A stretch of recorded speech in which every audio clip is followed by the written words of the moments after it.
Haha!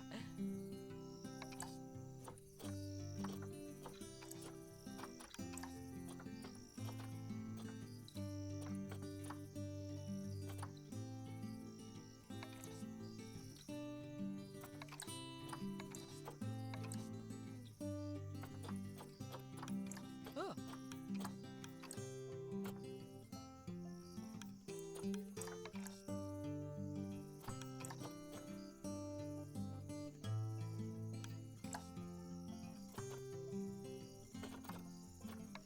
Yeah.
Oh.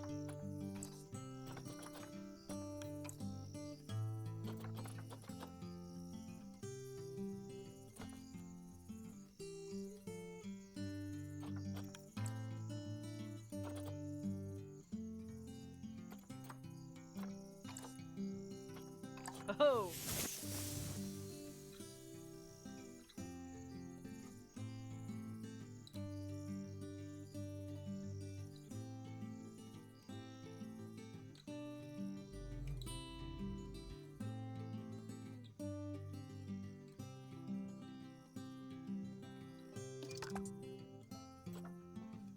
Ugh.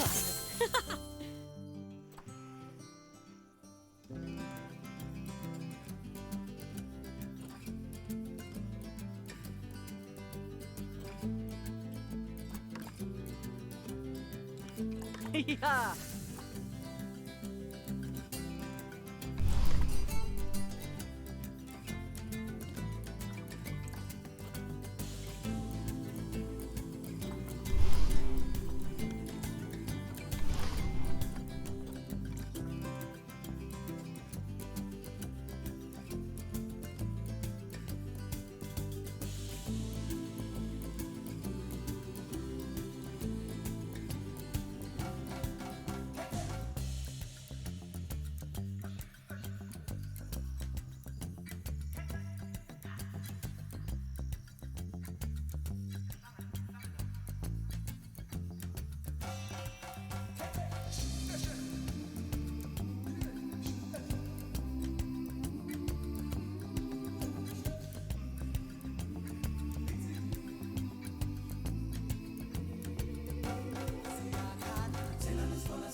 Ah, heyo at Hematu. Yeah, yeah. Oh, sorry about that. I have a habit of slipping back into the Planko language. It's good to finally meet you in person. I'm Bernard, although I insist you call me Bernie. The only person who calls me Bernard is my wife. And even then, only when I've tracked elephant dung into the carpets. As you know, I own several zoos, but I always like to show people the ropes here at my home. This is the first zoo I ever opened, and a source of great pride for me. And prides, thanks to a lion breeding program we ran in the 80s. But we're in the middle of a big renovation, and that's where you come in. Sadly, our old contractor had to retire after developing a fur allergy. Poor devil kept sneezing his dentures into the lion habitat. So, it's up to you to finish everything off. Don't worry, though. I'm not completely throwing you in at the deep end. My head keeper, Nancy Jones, will be lending a helping hand. Oh, she's a hard worker, and she'll expect you to be too. But I'm sure you'll get along like a house on fire, or even better, one that isn't on fire. Less shouting that way. Hello there. From that rosy, fresh face of yours, I'm guessing you're Bernie's new hire. Good. Now, I hope you're ready to ditch your diploma because we're about to get really hands-on. But before we begin the real work, how about we familiarize you with the zoo by learning how to fly around it and visiting some of our beautiful animals? We'll start by popping over and having a look-see at the grizzly bears in their habitat.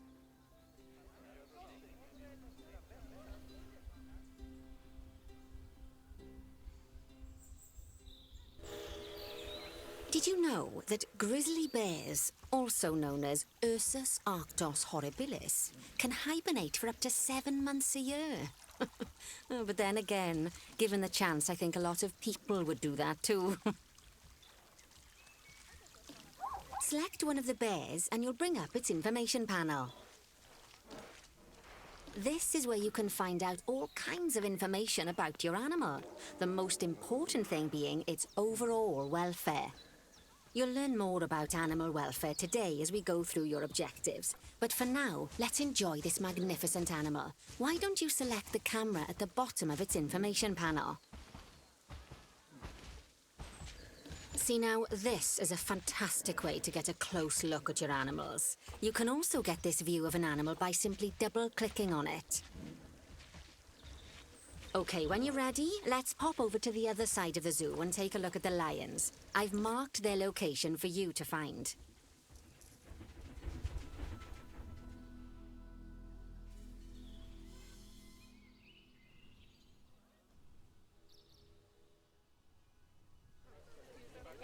Panthera leo leo, or the West African lion to you and me.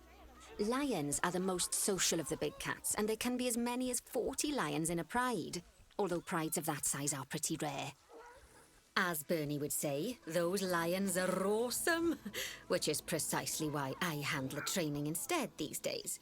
Anyway, how about we get started on those objectives? Come on, let's head over to an empty habitat and see what needs doing there.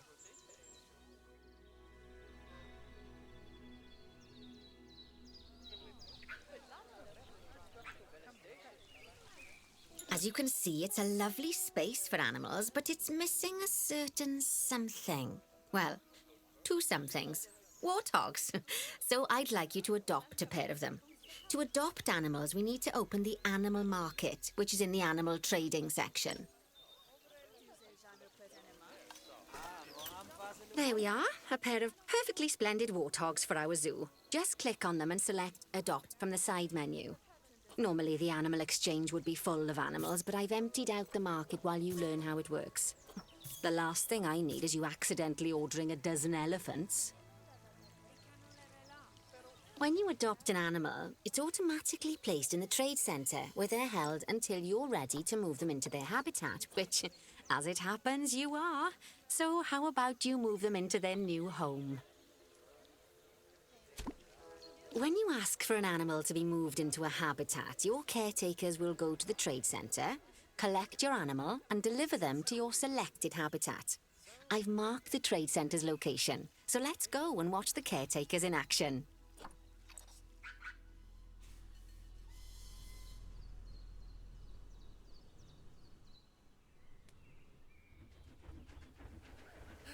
Well, as you can see, those caretakers don't hang about. They'll move those animals to their destination as fast as possible.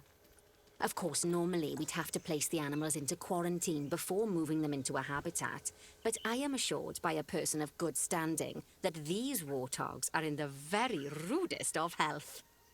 Right, let's get the warthog's habitat finished up so we can keep them nice and happy. You see, each animal in the zoo has an overall welfare statistic, basically how happy they are. And that overall welfare statistic is itself comprised of 4 different areas: nutrition, social health, habitat, and enrichment. Luckily, if you select an animal, you'll bring up their animal welfare information panel, which we saw earlier, where you can see how they're doing. That way, you'll know exactly what areas need to be addressed. Don't worry if that's a lot to remember. You can always check the Zoopedia for more information. Let's start by making sure we're taking care of the warthog's nutrition welfare. To do this, we'll need to place a food station and a drinking station. Now, each animal requires a different type of feeding station. And for the warthogs, it's a small feeding trough. So let's add one of those and a water bowl.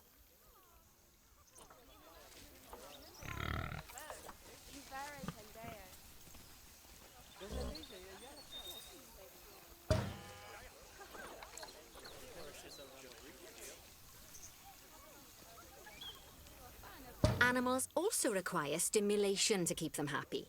Let's add a lovely mud bath for the warthogs to roll around in. That bath will count towards their enrichment welfare, specifically their toy enrichment welfare.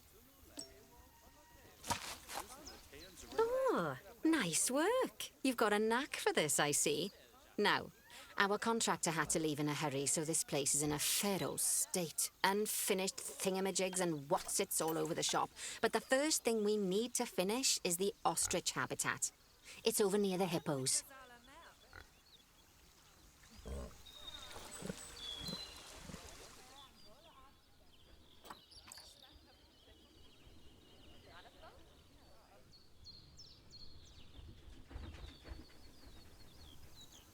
Oh, before we actually start building our ostrich habitat, let's pause the game. Just click the pause button in the bottom right corner. Ah, that's more like it. A quick break. Sometimes it's a good idea to pause the game whilst you're doing something which requires your concentration, because it'll stop the zoo spinning out of control while you're looking the other way. Let's keep the game paused while we get this ostrich habitat built. Okay. Job number 1 here is to add a habitat gate before we complete the barrier. Every habitat needs a habitat gate. After all, how else would the keepers get in and out? Just make sure it's hooked up to the path so the keepers can reach it.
Right, let's complete the perimeter barrier so we can adopt us some ostriches. I've marked out an area for you to use, so I'd like you to finish off the perimeter using the brick barrier.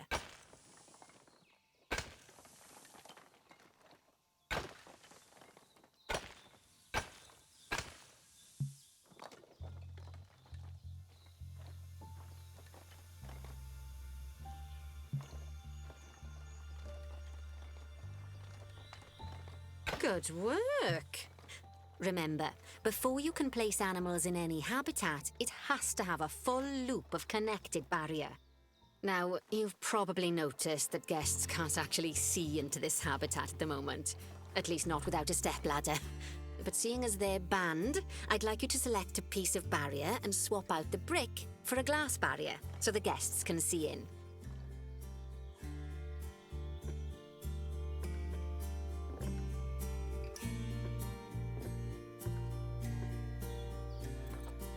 There we go. Adding in more windows gives guests even more opportunities to see the animals in a habitat. It's always best to make sure the guests can get a good view into a habitat from the path they're walking on, because it makes them happy, and because this would be a pretty terrible zoo if they couldn't. The last thing we need to do is to add a donation box. You see, when guests enjoy the view of an animal, they'll make a donation. Just make sure you put them in easy-to-reach places, like near a viewing point. Donation boxes are one of the main sources of income for the zoo, so make sure you remember them. Now, before we adopt our ostriches, you should click the play button. After all, if the game's paused, then so are our caretakers, which will make it a bit tricky for them to deliver the ostriches, eh? By the way, as well as pausing the game, you can speed the game up by clicking on the fast forward button. It'll run everything at 2 times and 5 times faster. It can be useful, especially if you're waiting for money to accumulate or for animals to be delivered to your habitat. Personally, I use it when I'm waiting for a brew to finish. All right, you've finished the habitat, so it's high time we adopted those ostriches, don't you think? Let's get 4 of them in here.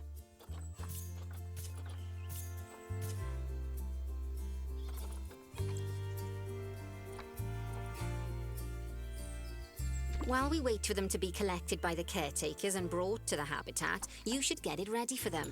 Add a suitable feeding station, water station, and an appropriate food enrichment item.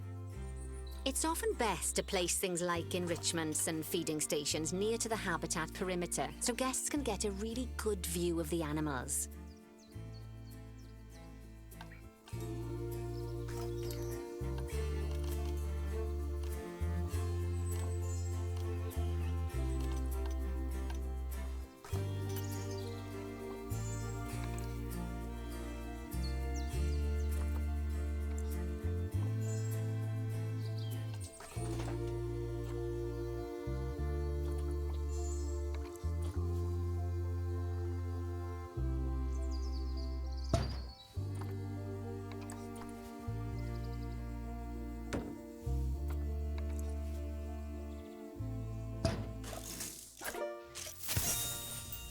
Oh, good to see the ostriches have somewhere they can really stretch their legs. Did you know they can actually run at 43 miles per hour? Oh, heaven forbid they ever escape. The speed camera fines alone would bankrupt us.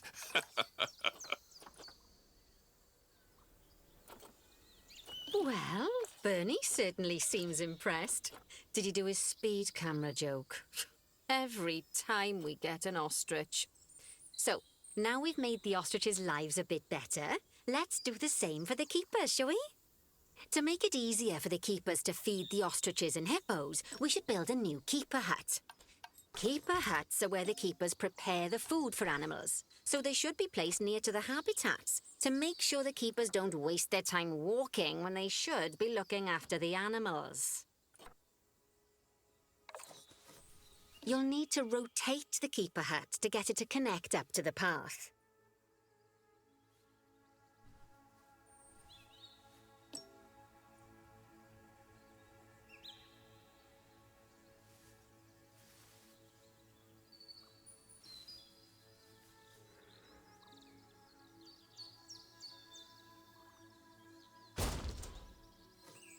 This keeper hut only has space for 1 keeper, but the larger keeper hut can allow multiple keepers to prepare food at the same time. Oh, but bear in mind that keeper huts and other staff facilities shouldn't be placed near to areas where there are lots of guests. Guests don't like seeing facility buildings, and it can affect their happiness. Negatively. In case that wasn't clear. Something that all facilities, shops, and a whole host of other objects need is power. And that obviously includes your newly built keeper hut. So let's place a transformer next to it, shall we?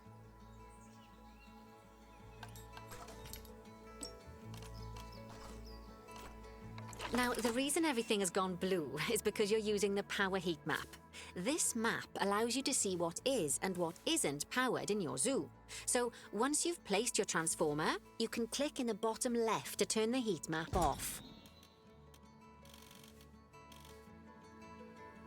Lovely work. Now the keepers can start using the hut to prepare food, and thanks to where you've put it, they won't need to walk very far to deliver it to the ostriches and hippos. Let's get on to your next objective then. Bengal tigers. We want to adopt some, but I'm afraid there's nothing ready for them yet. Head on over to the plot of land I've marked out. It's not too far away. Righty, your next job is to build a habitat from scratch.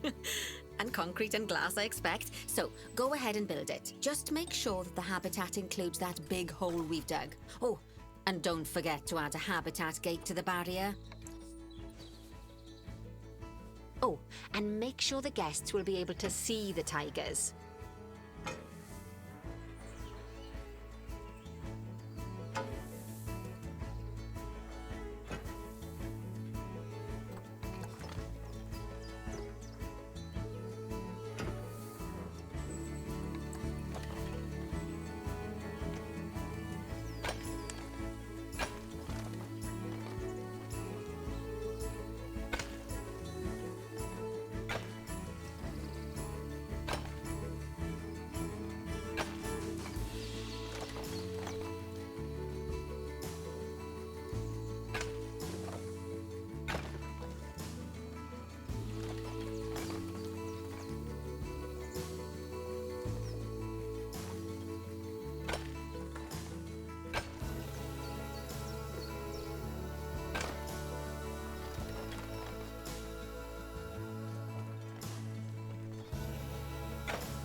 Now, Bernie takes safety very seriously at his zoos, so we should probably make sure those tigers can't jump out of their habitat, don't you think?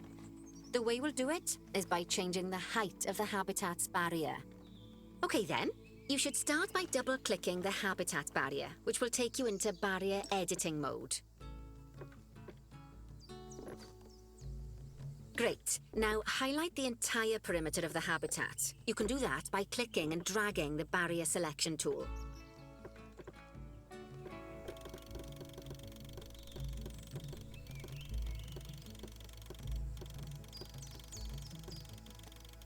Now you've got all of the perimeter selected, you can increase the height of it by clicking and dragging the barrier height tool upwards.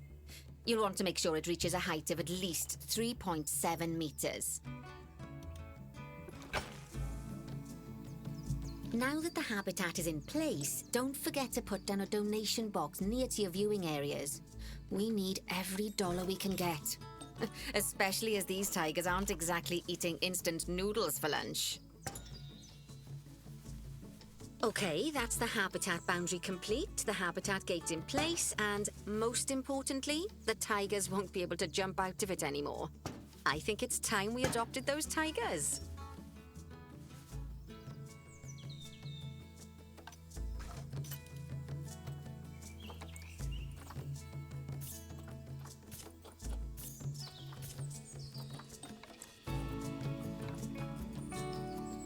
Whilst our trusty caretakers collect and deliver the tigers, let's take a look at preparing the habitat for their arrival.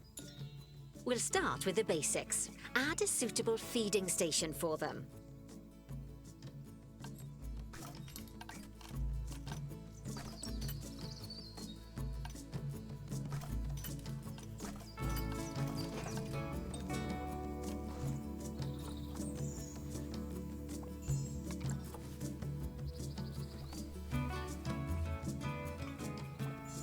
This time, instead of adding a water bowl, let's try something different.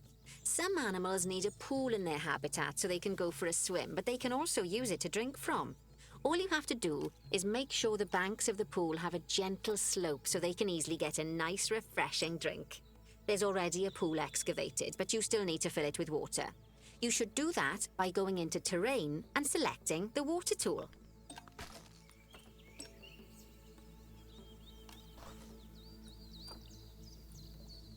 Yes, that'll do nicely. Of course, just like the warthogs and ostriches, these tigers will also need some enrichment. Why don't you add some suitable toy and food enrichment items into their habitat?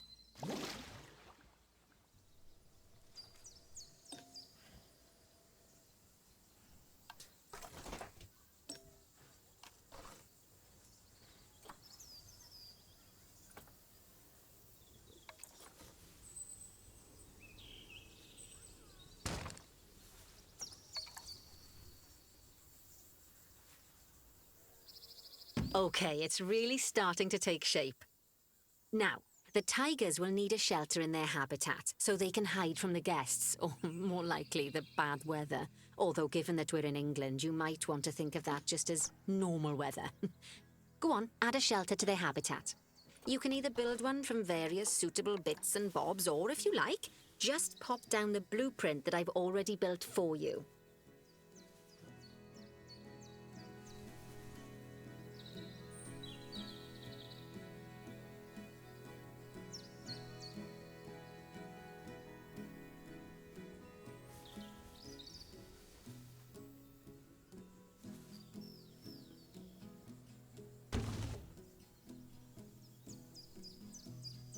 Oh, poor Dabs. I'm sure it can't have escaped your attention that the tigers look a bit miffed. That's because they aren't too keen on the type of terrain in their habitat. Select a tiger and bring up its information panel. Rightio, click on the Terrain tab. That way you can view the terrain information and see how they feel about the different types of terrain. That'll tell you what the tigers need more of or less of in this habitat. Okay then, open the Terrain Editing tool, select Painting, and give them some more soil. Yes, that should help with the habitat part of their welfare.